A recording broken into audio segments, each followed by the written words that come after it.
بسم اللہ الرحمن الرحیم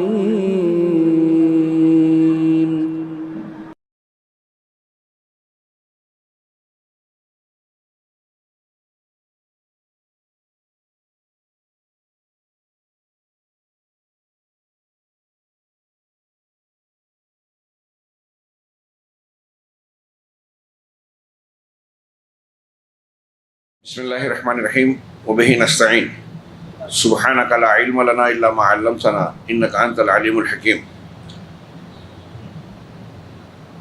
اعوذ باللہ من الشیطان الرجیم بسم اللہ الرحمن الرحیم واعتصموا بحبل اللہ جمیعا ولا تفرقوا۔ اہل السنہ والجماعہ کا اگلا اصول یا بطور اصول قرآن و حدیث کی یہ تعلیم ہے کہ الجماعہ اور اجتماعیت ہمارے دین کے اصول میں سے ہے، دین کی بنیادوں میں سے ایک بنیاد ہے، یعنی ایک مسلمان کے لیے لازم ہے اور اس کے دینی تعلیم کی بنیادی ایک سمجھ لیجیے کہ چیز ہے کہ وہ الجماعہ سے جڑا رہے۔ الفاظ دیگر یہ کہا کہ الجماعہ ہمارے اصول دین میں شامل ہے، جیسا کہ اس پر بہت ساری دلیلیں ہیں۔ چند دلیلیں، اللہ رب العالمین کا یہ ارشاد جو ہمارے یہاں بار بار دہرایا جاتا ہے، اللہ نے فرمایا وَاعْتَصِمُوا بِحَبْلِ اللَّهِ جَمِيعًا وَلَا تَفَرَّقُوا، اور سب مل کر اللہ کی رسی کو مضبوطی سے پکڑ لو اور الگ الگ نہ ہو جاؤ۔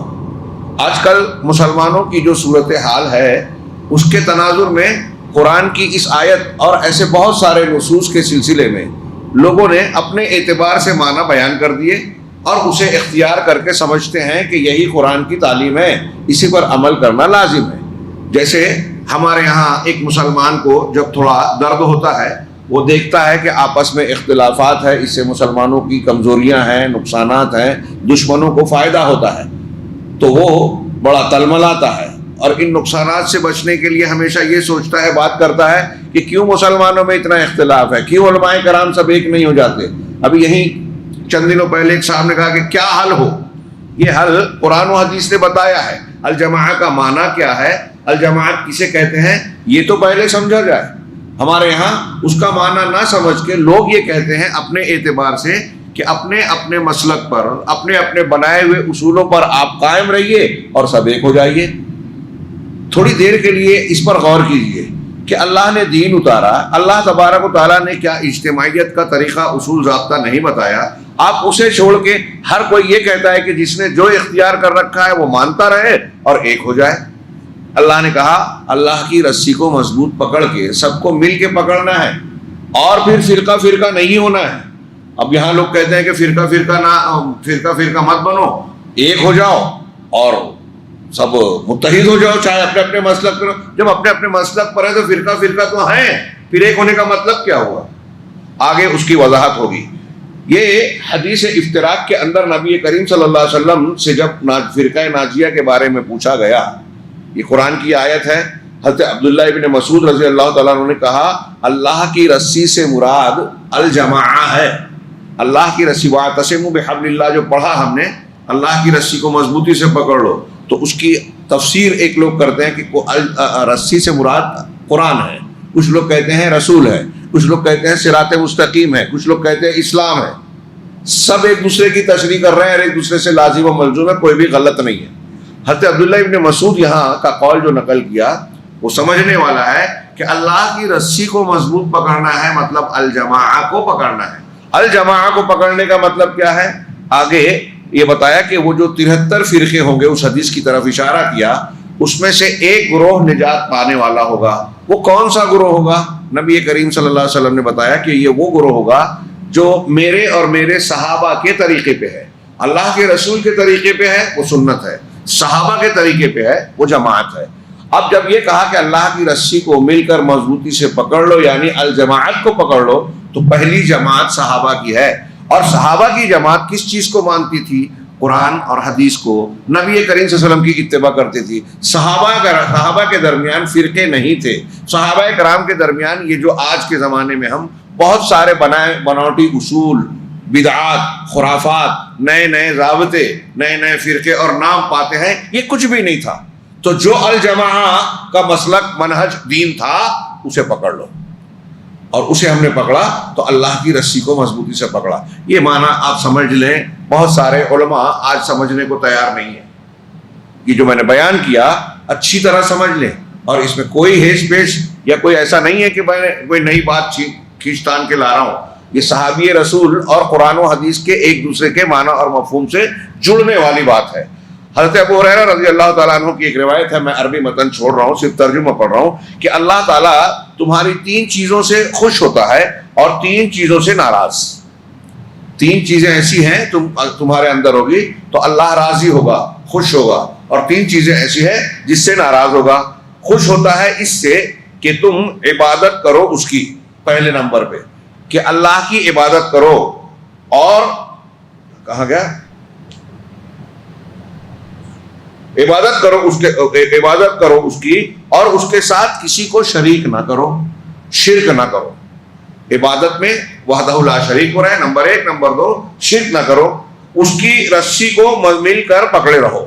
ہاں، اور ایک چیز یہ بتائی کہ اس کی رسی کو مل کر مضبوطی سے پکڑے رہو، یعنی قرآن پر عمل کرتے رہو، قرآن و حدیث کو اختیار کرتے رہو، اور پھوٹ مت ڈالو.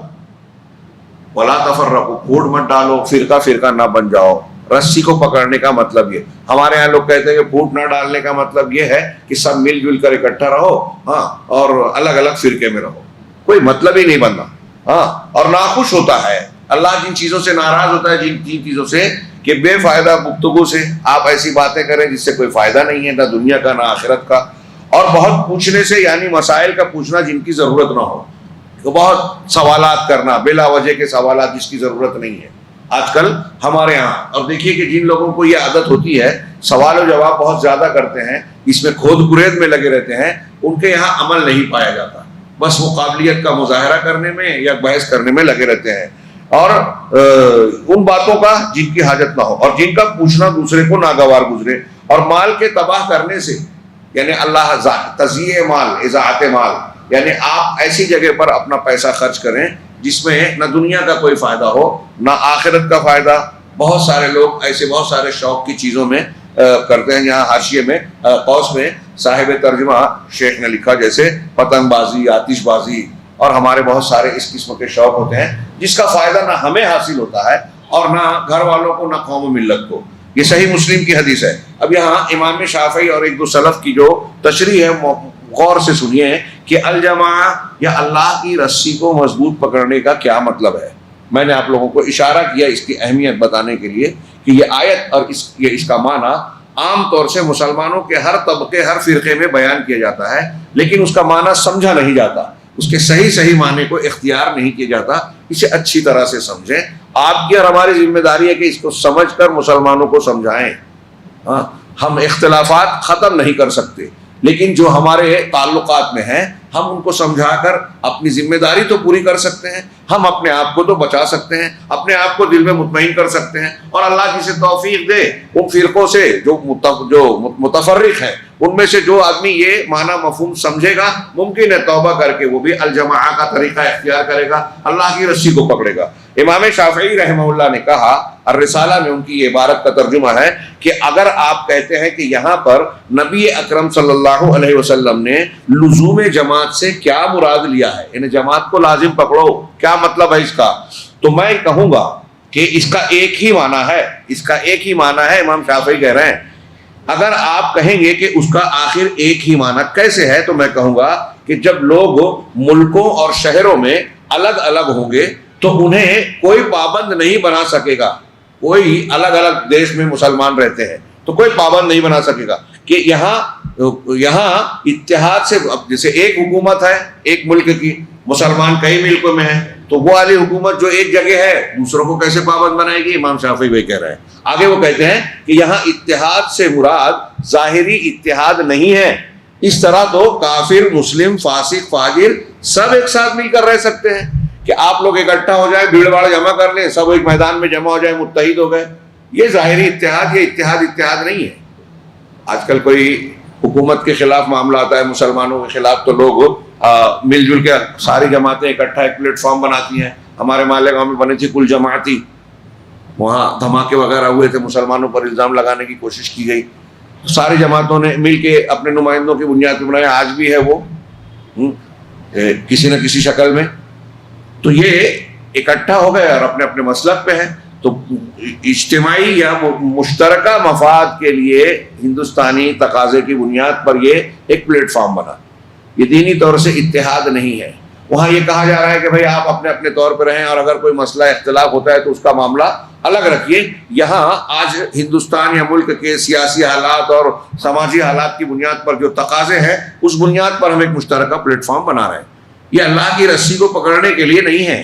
امام شافعی کہہ رہے ہیں, ان کے قول کا مطلب سمجھا رہا ہوں, کہ اگر ایک جگہ اکٹھا ہو گئے تو یہ ظاہری اتحاد مراد نہیں ہے. آپ نے اللہ کی رسی کو اکٹھا ہو کر پکڑ لیا, ایسا نہیں ہے کہ ایک میدان میں ایک پلیٹ فارم پہ جمع ہو گئے ظاہری طور پہ. کہا اتحاد سے مراد ظاہری اتحاد نہیں ہے. اس طرح تو کافر, مسلم, فاسق اور فاجر سب ایک ساتھ مل کر رہ سکتے ہیں, پھر اس جماعت کا کوئی مطلب نہیں رہ جائے گا. بلکہ یہاں مراد کیا ہے, بہت ہی غور سے دماغ میں رکھیے. امام شافعی کہتے ہیں بلکہ یہاں مراد تحلیل و تحریم میں اطاعت ہے. یہ حلال ہے, یہ حرام ہے, یہ جو کہہ رہا ہے اس کی اطاعت. مطلب تحلیل و تحریم, حلال حرام کے سلسلے میں سارے مسلمان ایک اصول پر قائم ہو جائیں کہ قرآن حدیث نے جس کو حلال کہا ہم حلال مانیں, قرآن حدیث نے جس کو حرام کہا ہم حرام مانیں گے. آپ جسے حلال مانتے ہیں میں بھی مانتا ہوں, وہ بھی مانتے ہیں, وہ بھی مانتے ہیں, حلال حرام. یہ جو جزوی اختلاف ہوگا دلیل کی بنیاد پر, وہ اس سے اتحاد ٹوٹے گا نہیں.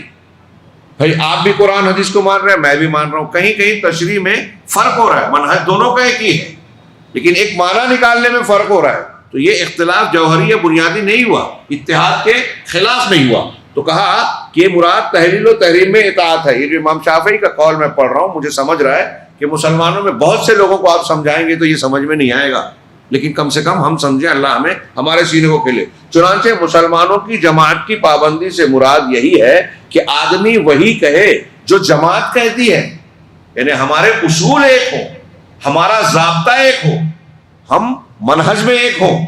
اسی کو جماعت کی پابندی کرنا کہتے ہیں. ہر رسالہ اس کو جماعت کی پابندی کرنا کہتے ہیں. اکٹھا آپ ایک مسجد میں, ایک ہال میں, کسی میٹنگ ہال میں اکٹھا ہو گئے, یہ اتحاد نہیں ہے. اتحاد یہ ہے کہ ہماری سوچ و فکر, شریعت کا ضابطہ اور دائرہ بنیادی طور سے ایک ہو, جیسے صحابہ کرام میں ایک تھا. بہت اچھی طرح سمجھیں, الجماعہ سے مراد عبداللہ بن مسعود کا قول, امام شافعی کا قول, دونوں ملائیے. صحابہ کرام کے زمانے میں مسلک تھے, منہج تھے الگ الگ, کوئی سلسلے تھے, کوئی الگ راستہ اور اصول تھا نہیں تھا. کچھ مسائل کو سمجھنے میں کسی کو کوئی حدیث نہیں معلوم ہوئی تو اس کا کوئی اختلاف ہو گیا عملی طور سے, ورنہ قرآن و حدیث کو ماننے میں کسی کا کوئی اختلاف, دو رائے نہیں تھی. اور وہاں یہ نفرت بھی نہیں تھی, الگ الگ مسجدیں نہیں تھی, فتوے نہیں تھے کہ اس سے شادی نہیں کر سکتے, اس سے تعلق نہیں جوڑ سکتے. منہج, مسلک, بنیاد ایک تھی. یہ مل کر رسی پکڑنے والا نمونہ ہمارے سامنے ہے, صحابہ کرام کا سماج. اسی طریقے سے امام ابو شامہ رحمہ اللہ نے کہا کہ یہاں جماعت کی پابندی کرنے سے مراد حق کی اتباع کرنا ہے, اور وضاحت ہو رہی ہے. حضرت عبداللہ ابن مسعود, امام شافعی رحمہ اللہ کا قول دونوں سامنے رکھیے, اور یہ ابو شامہ رحمہ اللہ کا قول پڑھیے کہ جماعت سے مراد کیا ہے, حق کی اتباع کرنا. گرچہ ان کی تعداد کم اور مخالفین کی تعداد زیادہ ہو. اگر حق پر چلنے والے تھوڑے ہیں, پورے حیدرآباد میں سمجھ لیجئے کہ دوسروں کا پرسنٹیج بہت ہے, حق پر چلنے والوں کا پرسنٹیج 5 ہے, 2 ہے, 3 ہے, 2% ہے. ایک آدمی کیوں نہ ہو, حضرت ابراہیم علیہ السلام اکیلے تھے نا پوری امت میں. اللہ نے کہا ان ابراہیم کان امہ, ابراہیم ایک امت تھے, خود جماعت تھے. امت کا ترجمہ امام بھی کہا گیا, خیر کی طرف دعوت دینے والا, یا جامع الکمالات بھی کہا گیا, اور بھی مانا ہم اس کو یہ لے کے اکیلے ایک امت تھے, یعنی ان کا پورا منہج طریقہ ان کا تھا. اب حضرت ابراہیم علیہ السلام اکیلے تھے لیکن اکیلے جماعت تھے. کیوں؟ اس لیے کہ وہ حق پر تھے, توحید پر تھے, اللہ کے دین پر تھے. ایسے ہی تعداد کے اعتبار سے ہم جمع ہوں, یہ اتحاد اور یہ مطلوب نہیں ہے اللہ کو. ہمارا اصول, ہمارا دین, منہج یہ صحیح ہو, اس پر حق پر قائم ہو. اب اس حق کو جو قبول کرتا جائے گا وہ اس جماعت کا حصہ بنتا جائے گا.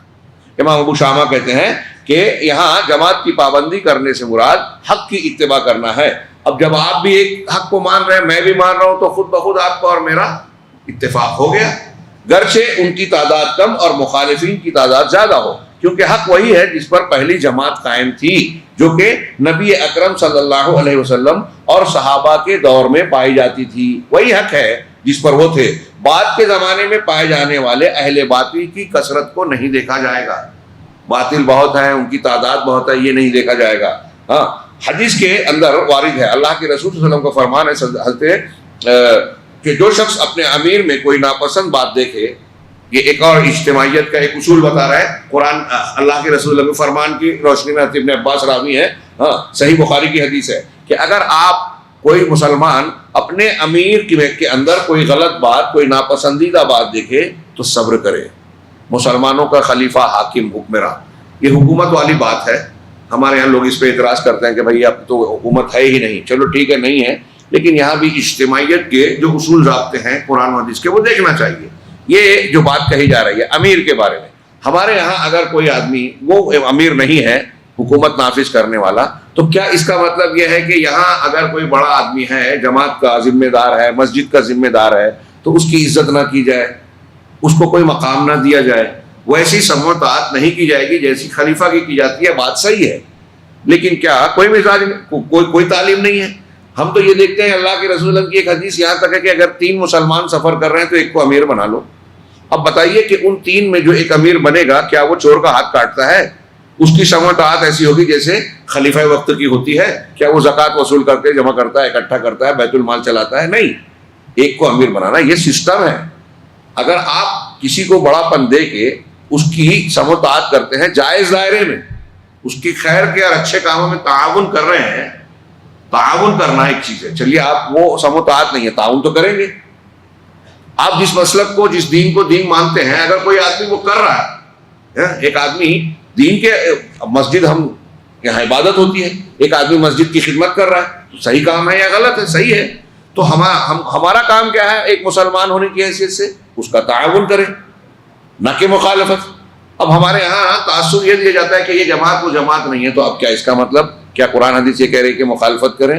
اس کی یہاں جو ذمہ دار ہے، امیر ہے، اس کو کمزور کریں، اس کی غیبت چغلیاں لوگوں میں کرتے پھریں، اس کا چھپا ہے تو لوگوں میں بیان کر کے اس کو بے عزت کیا جائے، اس کی ٹانگ کھینچی جائے. کیا یہ مطلب ہے؟ اجتماعیت کا معنی میں ایسا مانتا ہوں اور سمجھتا ہوں کہ غیر اہل حدیث ہیں، قرآن و حدیث الگ الگ جنہوں نے فرقہ بنایا، وہ اپنے فرقے کو جو غلط ہے صحیح بتانے کے لیے اس کا معنی غلط بتاتے ہیں. اور ہمارے یہاں جو اہل حق ہیں، ان کے یہاں اگر شرک بدعت نہیں ہے تو شیطان نے بہت کس کے دبا کے اختلاف پیدا کر دیا، جماعت کا معنی غائب کر دیا. چاہے نظریاتی طور پہ ہم مانتے ہوں، ہمارے یہاں عملی طور پہ اجتماعیت کا ڈھانچہ رہ نہیں گیا ہے. اور اگر آپ غور کریں تو جہاں انفرادی طور پر ایک مسلمان کو طاقت ملتی ہے تقوی اور توحید سے، اجتماعی طور پر طاقت ملتی ہے الجماعہ سے. اگر کوئی اتنا بھی بظاہر انفرادی طور پہ اچھا ہو لیکن جماعت میں انتشار ہے، بغض عناد ہے، تو وہ بکھراؤ کا شکار رہے گی. اس کی کوئی حیثیت نہیں رہے گی، کوئی اوقات نہیں رہے گی. کوئی بھی طاقت سامنے آئے گی غیر مسلموں کی، دشمنوں کی، مسلکوں کی، وہ انہیں بکھیر کر، دبوچ کر اور روند کر رکھ سکتی ہے. ہاں، وَلَا تَنَازَعُوا فَتَفْشَلُوا وَتَذْهَبَ رِيحُكُمْ، قرآن نے کہا آپس میں جھگڑو نہیں، ورنہ تم کمزور ہو جاؤ گے، حوصلہ پست ہو جائے گا اور تمہاری ہوا اکھڑ جائے گی. مسلمانوں کی ہوا اکھڑی ہوئی ہے پوری دنیا میں. ہاں، اور وہ ساری چیزوں کو مسلمانوں نے اختیار کر رکھا ہے جو ہوا اکھاڑنے کے لیے قرآن و حدیث نے بتایا کہ اس سے ہوا اکھڑتی ہے، منع کیا ہے اس سے کہ یہ مت کرو، لیکن ہم کر رہے ہیں. تو بہرحال تو جو شخص امیر میں کوئی ناپسندیدہ چیز دیکھے تو صبر کرے. ضروری نہیں سوشل میڈیا پہ ڈالے، مخالفت کرے، گروپ بنا لے، صبر کرے، اس کو امیر کی حیثیت سے رہنے. یہ شعور آج مسلمانوں میں پیدا کرنے کی بہت شدید ضرورت ہے، اور ایسا لگتا ہے کہ یہ ممکن نہیں ہے. دلوں کو پھیرنے والا تو ویسے اللہ ہی ہے. کہا کیوں؟ خلیفہ کی اطاعت سے اگر کوئی بالشت بھر بھی باہر نکلا تو اس کی موت جاہلیت کی موت ہوگی. یہ صحیح بخاری کی روایت ہے. اگر خلیفہ کی اطاعت سے بالشت بھر، وہ فاسق فاجر ہے، اس سے پہلے روایت گزری اور کئی حدیثیں ہیں کہ اگر مسلمانوں کا حاکم کوئی غلطی کر رہا ہے، گمراہی کر رہا ہے، اس کی مخالفت نہیں کرنی ہے، یہاں تک کہ وہ کھلا ہوا کفر کرے. اگر کفر بھی ایسا کر رہا ہے جس میں تعویل کی بات کرنے کی گنجائش ہے، تب بھی مخالفت نہیں کرنی ہے. سوچئے تھوڑی دیر کے لیے ہمارا کیا مزاج اور موڈ ہے. ایک دوسری روایت کے اندر وارد ہے کہ فَإِنَّهُ کہ کیونکہ کوئی اگر جماعت سے ایک بالش سے بھی جدا ہو تو وہ جاہلیت کی موت مرے گا. شیخ صالح الفوزان کہتے ہیں اس قاعدے سے واضح ہوا کہ مسلمانوں کی ایک جماعت ہونی چاہیے جو انہیں اکٹھا رکھے، کیونکہ اختلاف اور انتشار کی صورت میں ان کی اصلاح کبھی نہیں ہوگی، کیونکہ ہر ایک کا اپنا طریقہ اور مستقل منہج ہوگا. ایک الگ راستے پہ اپنے اصول کو مان رہا ہے، وہ دوسرے کو. ضروری ہے کہ تمام مسلمانوں کا ایک ہی منہج اور ایک ہی طریقہ ہو، اور وہ قرآن و حدیث ہی ہو سکتا ہے. ہاں ممکن ہے آپ یہ سوال کریں کہ آخر وہ کون سا طریقہ اور منہج ہے جو تمام مسلمانوں کو اکٹھا کرے گا، جبکہ اس کی اپنی رائے اور منہج ہے. سب کی عقلیں ایک جیسی نہیں ہیں، سب ایک ہی منہج پر اکٹھا ہو جائیں یہ تو محال ہے. ہر کوئی اپنی عقل و ادراک کا استعمال کر کے اپنا الگ الگ منہج اور طریقہ بنائے گا. ایسی صورت میں کوئی صحیح منہج پر ہوگا اور کوئی غلط پر. تو اس کا جواب یہ ہے کہ اللہ تعالیٰ نے دین کا معاملہ لوگوں کی عقلوں پر نہیں چھوڑا. بہت غور سے اللہ تعالیٰ نے لوگوں کی دین کا معاملہ لوگوں کی عقلوں پر نہیں چھوڑا کہ جس کو جو سمجھ میں ہے مان لے. ہاں بلکہ اس کے لیے اللہ نے رسولوں کو بھیجا. ہاں اپنی طرف سے کتابوں کو اتارا، ساتھ میں منہج اور طریقہ. اور کیجئے کیوں بھیجا اللہ نے رسولوں کو؟ کیوں آسمان سے اتنے اہتمام کے ساتھ اللہ نے شریعت کو اور کتاب کو نازل کیا، جس پر تمام انبیاء اور رسول چلتے رہے ان کتابوں اور ان شریعتوں پر. اور وہ کتاب و سنت کا منہج ہے. انہوں نے اپنی عقلوں اور اپنے افکار پر کبھی بھی اعتماد نہیں کیا ہے. خود رسول بھی اپنی طرف سے بات نہیں کہتے تھے، اللہ کی بات کہتے تھے. تو یہ کائنات اللہ کی بنائی ہوئی ہے، ہم اور آپ اللہ کے پیدا کیے ہوئے ہیں. تو اللہ کا قانون، سورج چاند ستارے مان رہے ہیں تو یہاں امن چین ہے. ایسے ہی اگر اللہ کے دین کو ہم اور آپ مانیں گے تو امن چین اتحاد رہے گا. ہاں پتا چلا کہ اللہ نے دین کے معاملے کو لوگوں کی عقلوں پر نہیں چھوڑا ہے کہ جس پر اعتماد کر کے آپس میں لڑائی جھگڑا کریں اور نتیجن گمراہی کا شکار ہو جائیں، بلکہ خود اپنی طرف سے ہدایت اور منہج بھیجا ہے اللہ تعالیٰ نے جس پر وہ چلتے ہیں. ارشاد باری تعالیٰ ہے فَإِمَّا يَأْتِيَنَّكُم مِّنِّي هُدًى فَمَن تَبِعَ هُدَايَ فَلَا يَضِلُّ وَلَا يَشْقَىٰ. غور کیجئے کتنی پیاری بات اللہ کہہ رہا ہے. یہ جو بات کہہ رہا ہے اس کی دلیل قرآن سے دے رہے ہیں کہ اگر کبھی واقعی تمہارے پاس میری طرف سے کوئی ہدایت آئے تو بس جس نے میری ہدایت کی پیروی کی، اللہ کہہ رہا ہے فَمَنِ اتَّبَعَ هُدَايَ، جو میری ہدایت کی پیروی کرے. پتہ یہ چلا اللہ کی رسی کو مضبوط پکڑنا، جماعت کرنا، الگ الگ منہج سے بچنا، اس کا ایک ہی راستہ ہے کہ اللہ کی ہدایت کی اتباع کی جائے. جو میری ہدایت کی پوری طرح پیروی کی تو وہ نہ گمراہ ہوگا اور نہ مصیبت میں پڑے گا. فلا یذل ولا یشقى. حضرت ابن عباس اس دو جملے کی تشریح کرتے ہیں. سورۃ طٰہٰ کی آیت ہے فلا یذل، وہ آدمی جو اللہ کی ہدایت کو مانے گا وہ دنیا میں گمراہ نہیں ہوگا، ولا یشقى، اور آخرت میں بدبخت نہیں ہوگا، محروم نہیں ہوگا. دنیا میں بھی کامیاب ہوگا اور آخرت میں بھی. کون؟ جو اللہ کی ہدایت کی پیروی کرے. اللہ کی ہدایت کیا ہے؟ فلاں مسلک، فلاں پیر صاحب کا طریقہ نہیں، جو اللہ کے رسول صلی اللہ علیہ وسلم نے بتایا، قرآن نے بتایا اور جو صحابہ کرام نے اختیار کیا. آیت کا اگلی آیت کے حصے کا ترجمہ، جس نے میری نصیحت سے منہ پھیرا، قرآن حدیث سے منہ ہٹایا، گروگردانی کی، تو بے شک اس کے لیے تنگ گزران ہے. فَإِنَّ لَهُ مَعِيشَةً ضَنكًا، تنگ گزران. دنیا میں بھی پریشان رہے گا، کہیں فاقہ، کہیں پریشانی، کہیں جھگڑا، کہیں جیل، کہیں دوسری چیزیں، کہیں دشمن کا ڈر. یہ تنگ زندگی کی شکلیں ہیں. اور تنگ زندگی کی ایک شکل یہ ہے کہ قبر میں دونوں دیواریں مل کے انسان کو پیس دے گی، فصلی کی دونوں ہڈیاں ایک دوسرے کو مل جائے. یہ بھی تنگ زندگی کی شکل ہے، عذاب قبر. ہاں اور ہم اسے قیامت کے دن اندھا بنا کر اٹھائیں گے. کہے گا کہ اے میرے پروردگار، ہاں رب لما حشرتنی اعمی وقد کنت بصیرا، کہ پروردگار میں تو دنیا میں دیکھنے والا تھا، بینا تھا، پھر تو نے مجھے اندھا بنا کر کیوں اٹھایا؟ تو اللہ تعالیٰ کہے گا، وہ فرمائے گا اسی طرح تیرے پاس میری آیات آئیں، قرآن آیا تھا، حدیث آئی تھی، شریعت آئی تھی، تو انہیں بھول گیا، آنکھیں بند کر لی، موقع نہیں تھا، فرصت نہیں تھی تجھ کو. گیہوں چاول کی فکر زیادہ تھی، قرآن حدیث کی کم.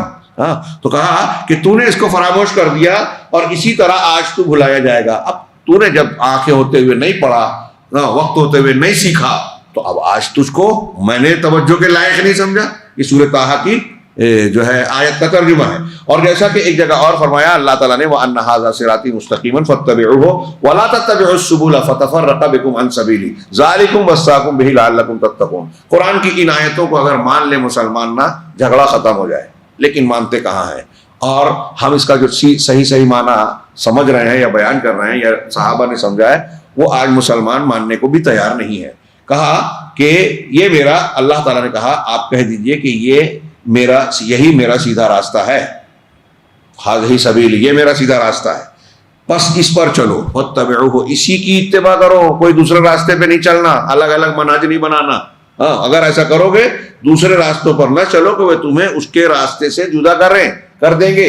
فتفرق، ایک دم قرآن ایک دم صاف کہہ رہا ہے کہ جہاں تم نے دوسرا راستہ اختیار کیا اللہ کے راستے سے، رسول کے راستے سے ہٹ گئے. اور بالکل کلیئر ہے، یہ کوئی ایسی چیز نہیں ہے جو آپ کی میری یا کسی انسان کی سمجھ میں نہ آئے. آپ جہاں دوسرا نیا اصول بنایا، کوئی نیا مسلک، نیا نام دیا، آپ اللہ اور رسول کے طریقے سے ہٹ گئے، صحابہ کے طریقے سے ہٹ گئے. یہ ہے جس کا قرآن کی آیت کا ترجمہ ہے، یہ ہے جس کا تاکیدی حکم اس نے تمہیں دیا ہے تاکہ تم بچ جاؤ، تم محفوظ رہو، اپنے آپ کو بچا لو. چنانچہ جب کہ لوگ کتاب و سنت کی طرف رجوع کریں گے تبھی اجتماعیت اور اتحاد پیدا ہوگا، جیسا کہ اس امت کے ابتدائی دور میں تھا جس وقت تو لوگ منتشر تھے. جب اسلام کے آنے سے پہلے صحابہ جاہلیت کے زمانے میں کتنے جھگڑے، کتنے شدید اختلاف، ایک چھوٹے سے اختلاف کی وجہ سے 40 سال جنگ چلتی تھی. ہاں لیکن سارے کے سارے ایک جماعت بن گئے، بھائی بن گئے. کیسے؟ اسلام کی وجہ سے، قرآن حدیث کے منہج سے. آج وہی قرآن حدیث اور منہج ہمارے درمیان ہے، اور ہم سب یہ دعویٰ کر رہے ہیں کہ قرآن حدیث مانتے ہیں اور ایک ہوتے ہی نہیں ہے. اس کا مطلب ہم نہیں مان رہے ہیں. تو کہا جیسے امت کے ابتدائی دور میں تھا کہ جس وقت لوگ منتشر تھے بطور خاص عرب کے لوگ، لیکن جب اللہ نے ان کے اندر رسول اکرم صلی اللہ علیہ وسلم کو مبعوث کیا اور اپنی کتاب اتاری تو ان کے اندر اجتماعیت پیدا ہو گئی اور سب متحد ہو گئے. جیسا کہ اللہ تعالیٰ کا ارشاد ہے وَإِن يُرِيدُوا أَن يَخْدَعُوكَ فَإِنَّ حَسْبَكَ اللَّهُ هُوَ الَّذِي أَيَّدَكَ بِنَصْرِهِ وَبِالْمُؤْمِنِينَ وَأَلَّفَ بَيْنَ قُلُوبِهِمْ لَوْ أَنفَقْتَ مَا فِي الْأَرْضِ جَمِيعًا مَا أَلَّفْتَ بَيْنَ قُلُوبِهِمْ وَلَكِنَّ اللَّهَ أَلَّفَ بَيْنَهُمْ إِنَّهُ عَزِيزٌ حَكِيمٌ. اگر وہ ارادہ کرے کہ تجھے دھوکہ دے، آپ کو دھوکہ دینا چاہیں گے تو بے شک تجھے اللہ ہی کافی ہے. لوگ دھوکہ دینا چاہیں گے، اللہ کفایت کرے گا. وہی ہے جس نے تجھے اپنی مدد کے ساتھ اور مومنوں کے ساتھ قوت بخشی اور ان کے دلوں کے درمیان، مسلمانوں کے درمیان دلوں میں الفت ڈال دی. اگر تو زمین میں جتنی دولت ہے، جو کچھ بھی زمین میں ہے، سب کچھ خرچ کر دیتا تو ان کے دلوں کو نہیں جوڑ سکتا تھا، دلوں میں الفت نہیں. یہ نبی صلی اللہ علیہ وسلم سے کہا جا رہا ہے کہ آپ زمین کی سارے خزانے، ساری چیزیں خرچ کر دیتے تو یہ جو ان کا اختلاف تھا، دل کٹے ہوئے تھے، دشمنیاں تھی نا، لوگوں کا دل آپ ملا نہیں سکتے تھے، الفت نہیں ڈال سکتے تھے، لیکن اللہ نے ان کے درمیان الفت ڈال دی. بے شک وہ سب پر غالب، کمال حکمت والا ہے. پتہ چلا کہ لوگوں میں اجتماعیت اور اتحاد اسی وقت پیدا ہوگا جب وہ کتاب و سنت کو مضبوطی سے کے ساتھ پکڑیں گے. اس کے بغیر وہ متحد نہیں ہو سکتے. جب تک وہ اپنے مناہج پر اور اپنے طریقوں کو جسے چھوڑیں گے، جو اپنے طریقوں پر جس پر قائم ہے چھوڑیں گے نہیں، تب تک متحد نہیں ہو سکتے. کتاب و سنت اور منہج سلف کی اتباع ہی لوگوں کو متحد کر سکتی ہے. اجتماعیت اور اتحاد کا صحیح طریقہ اور منہج یہی ہے، اسی منہج سے اللہ راضی ہے. ارشاد باری تارا ہے الیوم اکملت لکم دینکم واتممت علیکم نعمتی ورضیت لکم الاسلام دینا. اس آیت کا معنی مفہوم ظاہر ہے کہ اللہ کہہ رہا ہے کہ میں نے آج تمہارے لیے دین کو مکمل کر دیا، اپنی نعمت کو کامل بنا دیا اور تمہارے لیے اسلام کو پسند کر لیا. اب سوچئے کہ اللہ نے دین مکمل کر دیا تو اب کوئی نیا امام آئے گا جو نئی چیز بتائے گا، نئی تعلیم دے گا، نیا اصول ضابطہ بتائے گا جس سے دین کی کوئی کمی ہے پوری ہوگی. اگر کوئی ایسا سمجھتا ہے، ابھی میں نے ایک مفتی صاحب کی تقریر سنی، انہوں نے کہا کہ قرآن اور حدیث سے نماز اور فلاں چیزوں کو آپ بیان ہی نہیں کر سکتے. اور وہ کیا کہتے ہیں جب تک فقہ نہ ملے. تو ان کے پہلے تو یہ جملہ ہی جہالت پر مبنی ہے. کیسے مفتی اور عالم کہتے ہیں میری سمجھ میں نہیں آتا. آپ فقہ کسے کہتے ہیں؟ فقہ کا مطلب کیا ہے؟ ان کے یہاں ایک چیز متداول، اہل حدیث فقہ کو نہیں مانتے. یہ خود ایک جاہلانہ بات ہے. اہل حدیث جب یہ کہتا ہے کہ قرآن و حدیث میں قیامت تک کے مسائل کا حل ہے تو اس سے زیادہ فقہ کو ماننے والا کون ہوگا؟ وہ یہ کہہ رہا ہے کہ قرآن حدیث کے نصوص تو محدود ہے نا، قیامت تک نئے نئے مسائل آئیں گے، ہم اسی قرآن و حدیث میں غور کر کے مسائل حل کر سکتے ہیں. تو غور کرنا، اس سے مسئلہ مستنبط کرنا، قرآن و حدیث کو سمجھنا دلائل کے ذریعے، یہی فقہ ہے۔ تو ہم تو قرآن و حدیث کی ہی بات کر رہے ہیں، تو وہ اہل حدیث کی مخالفت کرتے ہوئے وہ کیا بولتے ہیں ان کو احساس نہیں ہے۔ وہ اہل حدیث کو نہیں، اللہ اور رسول کو کہا انہوں نے کہ دین مکمل نہیں کیا، کہ ان کا تو دین ادھورا تھا۔ اب بعد میں فقہا آئے، 4 ائمہ آئے، 300 سال کی مدت میں خیر الناس کرنے والی حدیث تو اس نے پیش کیا، کہا کہ ان لوگوں نے آ کر دین کے مسائل کو بالکل منضبط کر دیا، اللہ کے رسول نہیں کر پائے تھے، صحابہ نہیں کر پائے تھے، انہوں نے ایسا کیا 300 سال میں کہ اب قیامت تک چلے گا۔ تو رسول اللہ صلی اللہ علیہ وسلم کا دین زیادہ دن نہیں چلا، ہاں اماموں کا دین اس سے زیادہ چل رہا ہے، یہ چلے گا؟ آپ یہ کہنا چاہ رہے ہو؟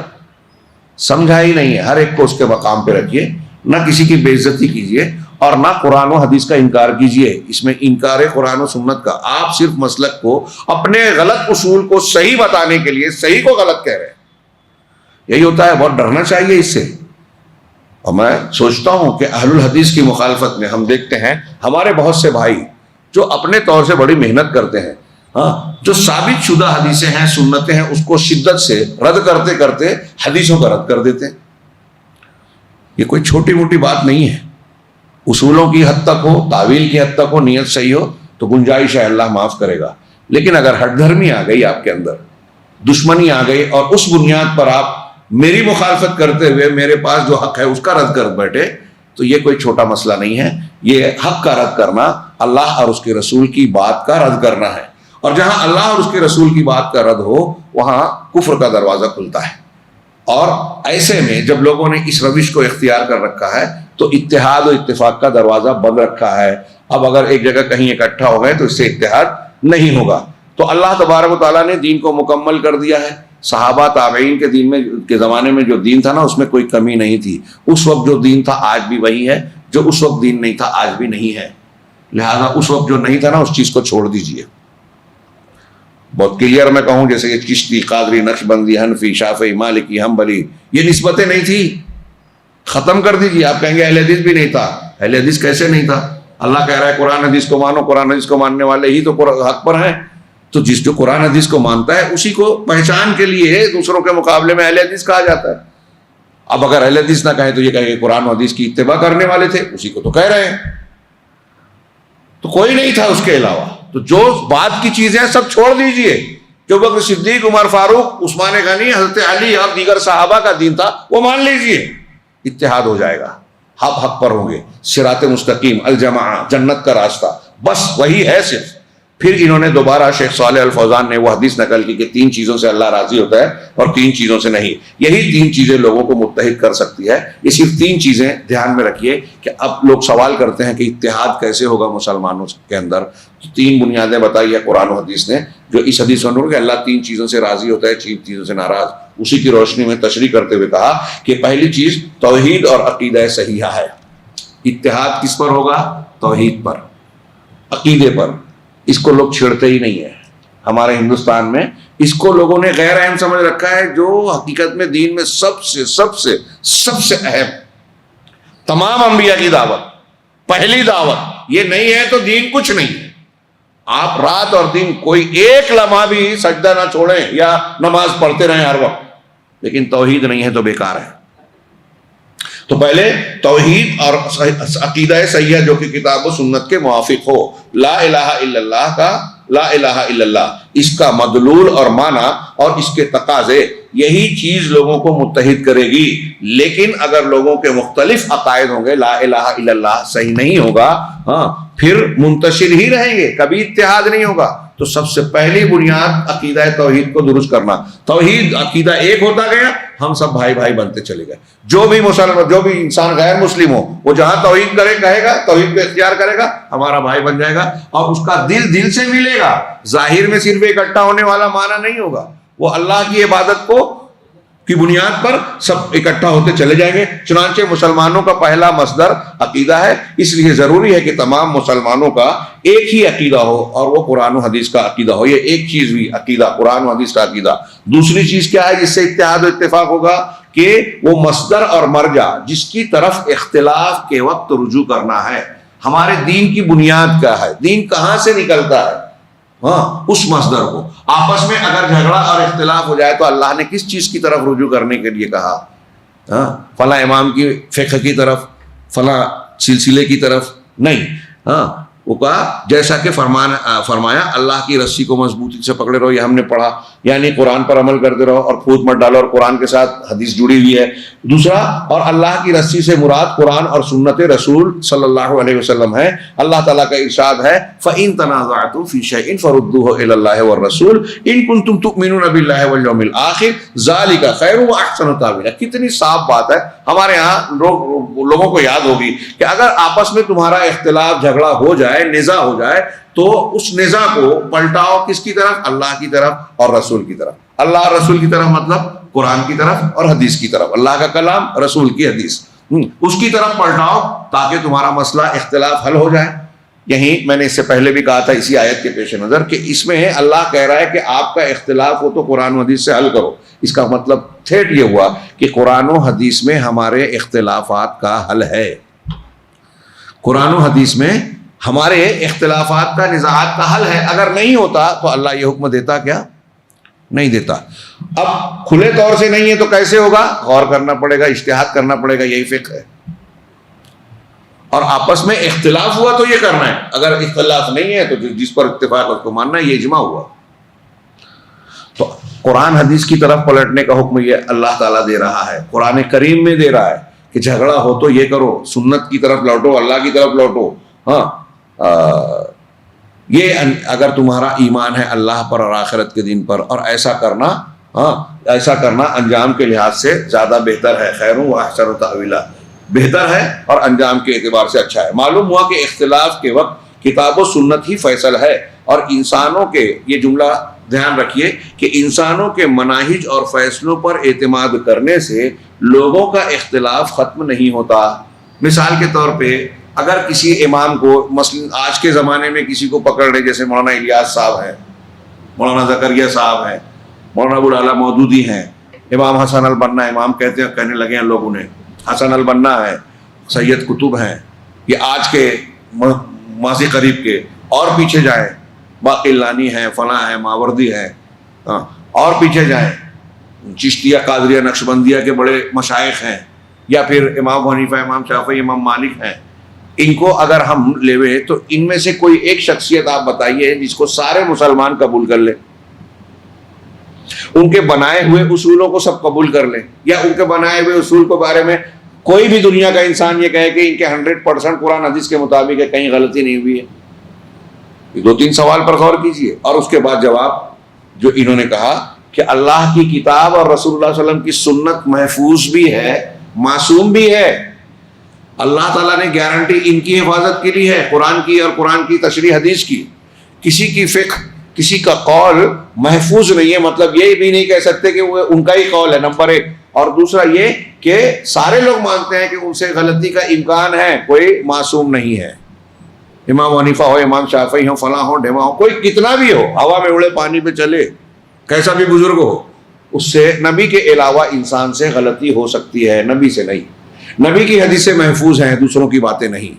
تو سیم اللہ نے جب انتظام کیا ہے کہ تمہارے لیے سیف چیز یہ ہے قرآن اور حدیث، اسی کو ماننے کا حکم دیا گیا. قیامت تک کے لیے کہا کہ تمہارے لیے جب تک ان کو مضبوط پکڑے رہو گے کبھی گمراہی نہیں ہوگی. اتنی صاف سیدھی باتیں کیسے لوگوں کی سمجھ میں نہیں آتی؟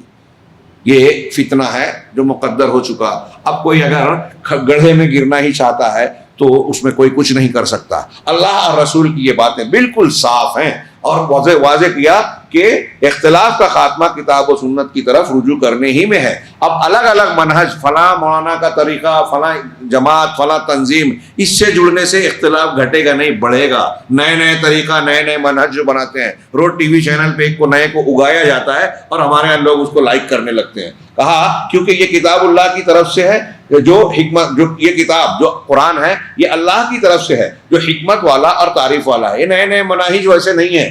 اس کتاب کو اسی لیے اتارا ہے تاکہ اس کے ذریعے لوگوں کے درمیان فیصلے کیے جائیں. چنانچہ ہر طرح کے اختلافات کو یہی کتاب ہی خاتمہ کرے گی اور سب اسی سے راضی ہوں گے. اس لیے کہ یہ رب العالمین کی طرف سے ہے جو عدل و انصاف اور حکمت والا ہے، اور یہی طریقہ صراط مستقیم کا ہے۔ یہ دوسری چیز تھی۔ تیسری اور آخری چیز اجتماعیت کا ایک مضبوط سبب، مضبوط قیادت اور اس کی اطاعت کا پایا جانا۔ ہمارا قائد، ہمارا لیڈر، ہمارا امام، حکمراں جس شکل میں ہو، اب وہ نہیں ہے تو جیسے ہم جماعت بنا سکتے ہیں ویسے بنانا چاہیے، ویسے فرض نہیں ہوگا خلیفہ کی طرح، لیکن ایسے تو ہوگا۔ مولانا ابوالکلام آزاد نے کہا کہ خلیفہ وقت نہیں ہے ہندوستان میں، لیکن آپ مسجد میں جماعت سے نماز تو پڑھ رہے ہیں نا، تو جیسے یہ جماعت قائم ہے ویسے آپ مالی اعتبار سے بیت المال قائم کریں، جیسے یہ جماعت قائم ہے ویسے محلہ محلہ یا علاقے میں جیسی ممکن ہے اپنی اجتماعیت کا ڈھانچہ تیار کریں۔ تو کہا یہ ضروری ہے کہ مسلمانوں کی ایک متحدہ قیادت ہو، اس کا ایک حاکم ہو جس کی لوگ اطاعت کریں، اگر ممکن ہے تو یہ لازم ہے، فرائض میں سے ہے، مخالفت نہ کریں، جیسا کہ نبی اکرم صلی اللہ علیہ وسلم نے فرمایا وَأَن تَنَاصِحُوا مَنْ وَلَّاهُ اللَّهُ أَمْرَكُمْ، کہ جو ہمارے معاملے کا حکمرانوں کے خیر خواہ رہو، جو ہمارا حاکم ہے اس کی خیر خواہی ہونی چاہیے۔ یہ ہمارے یہاں بغاوت، خارجیت، ان کے خلاف اٹھا دو، اور سوشل میڈیا پہ جو ہے اس حکومت کے خلاف اس حکومت کے خلاف لوگ بول رہے ہیں، بلا وجہ کی بات، کیا فائدہ ہے؟ ہمارے ہاں لوگ حکومتوں کے خلاف بولتے ہیں، ہاں اگر فائدہ ہے، دین اور منہج کی غلطی ہے تو بولنا پھر پڑے گا پبلک کو بتانے کے لیے۔ منہج کی غلطی، سیاسی احکامات، فیصلوں کے تعلق سے جس کے بارے میں ہم جانتے نہیں ہیں، وہاں جو ہمارا دائرہ نہیں ہے اس میں بلا وجہ ٹانگ نہیں گھسانا چاہیے۔ حاکم کے ساتھ خیر خواہی میں اس کی اطاعت کرنا اور اس سے اختلاف کرنا شامل ہے۔ اسی طرح یعنی اللہ کے رسول نے کہا خیر خواہی، تو یہ 2-3 باتیں انتہائی سرسری سے ذکر کی ہے، سن لیں۔ اسی طرح اس کے ساتھ خیر خواہی میں یہ بھی شامل ہے کہ اس کی غلطی کو واضح کیا جائے تاکہ وہ اس سے اجتناب کرے اور اسے خیر کی رہنمائی کی جائے، اکیلے میں جا کے، سوشل میڈیا پہ نہیں، اس کو جا کے بات کریں کہ آپ سے یہ غلطی ہوئی ہے، درست کیجیے۔ اس کے ساتھ خیر خواہی میں یہ بھی شامل ہے کہ اگر کوئی پبلک ذمہ داری دے، آپ کو کوئی کام دے، تو اسے بہتر طریقے سے ادا کیا جائے تاکہ لوگوں کی مصلحتیں عمدہ طریقے سے پوری ہوں۔ اسی طریقے سے اس کے ساتھ خیر خواہی میں یہ بھی شامل ہے کہ اس کے حق میں اصلاح اور توفیق کی دعا کی جائے۔ مسلمان اپنے حاکم کے لیے دعائیں خیر کرتے رہیں، لیکن جو حاکم کی مخالفت اور اس کی نافرمانی کرتا ہے، یا جو لوگوں کے سامنے صرف اس پر تنقید کرتا ہے، جیسا کہ آج کل ہمارے یہاں تنقید، ارے وہ تو ایسے ہیں، وہ تو ویسے ہیں، تنقید کرتا ہے اور لوگوں کے اندر اسے مبغوض بنا کر، قابل نفرت بنا کر پیش کرتا ہے، لوگوں کو اس کے خلاف ابھارتا ہے، یا تو یہ اس کے ساتھ خیانت ہے، دین کا طریقہ نہیں ہے۔ یہ جو آج ہمارے یہاں جمہوریت ہے وہ اصل میں خارجیت کے طریقے کی بنیاد پہ ہوتا ہے۔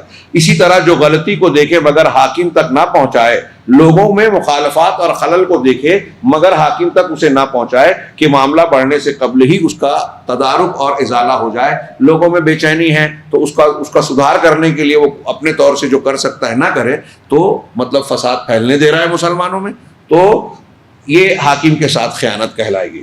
اس طرح درج ذیل 3 امور اجتماعیت کی بنیاد ہے۔ نمبر 1 صحیح عقیدہ جو ہم نے پڑھا، نمبر 2 اختلاف کے وقت کتاب و سنت کی طرف رجوع کرنا، نمبر 3 حاکم کی اطاعت اور اس کے ساتھ خیر خواہی کرنا۔